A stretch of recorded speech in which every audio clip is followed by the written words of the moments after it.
வணக்கம் மேடம். பேர் சொல்லுங்க. தமிழரசி. Okay madam. டேட் சொல்லுங்க. 25/5/1991. டைம் சொல்லுங்க மேடம். 1:40 AM. Okay madam.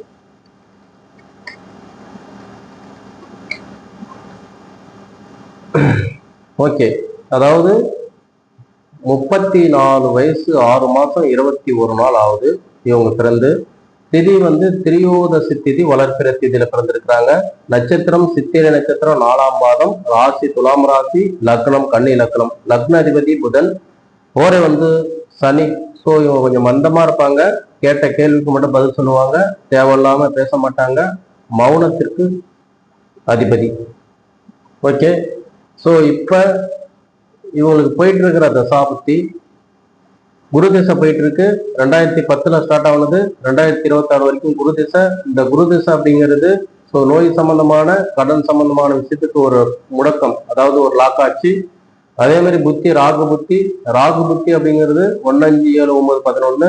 பூர்வீக சொத்து மூலியமா லைட்டா கொஞ்சம் ப்ராப்ளம் அப்படிங்கிறது மைல்யூட்டா இருக்கு. ஸோ குலதெய்வம் அனுகிரகம் அப்படிங்கிறது இல்லாமல் இருக்கு.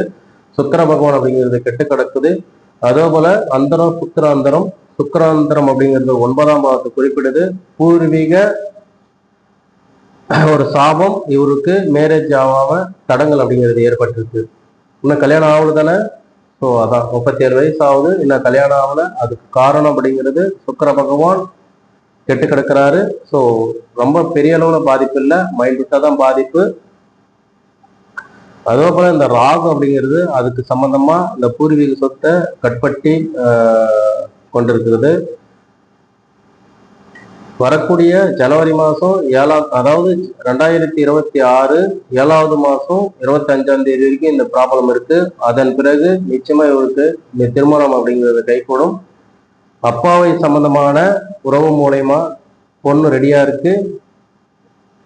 வரன் அப்படிங்கிறது நிச்சயமா அமையும். ஸோ ஒரு 7 மாதம் வெயிட் பண்ணுங்க. இவ்வளோ நாள் இருந்து வந்த பிரச்சனை, அதாவது 2024 2வது மாதம் இருந்து வந்த பிரச்சனை நிச்சயமா சால்வ் ஆகும். ஸோ இந்த பூர்வீக தொடர்புடைய ப்ராப்ளம் தான் திருமண தடையை ஏற்படுத்தினது. மற்றபடி வேற ஒன்றும் இல்லை. வீட்டில் நெகட்டிவ் எனர்ஜி அதிகமாக இருக்கு. குலதெய்வம் வீட்டை பார்க்கல. நான் சொல்ற ஒரு பரிகாரத்தை செஞ்சிடுங்க. எனக்கு ஃபோன் பண்ணுங்க, அந்த பரிகாரம் சொல்றேன். அந்த சீக்ரெட்டான விஷயத்தை செஞ்சுடுங்க. நிச்சயமா ஒரு நல்ல வரன், நல்ல பிரம்மாண்டமான லைஃப் வாழ்க்கை அப்படிங்கிறது வெயிட்டிங்ல இருக்கு. நிம்மதி நிறைவு அப்படிங்கிற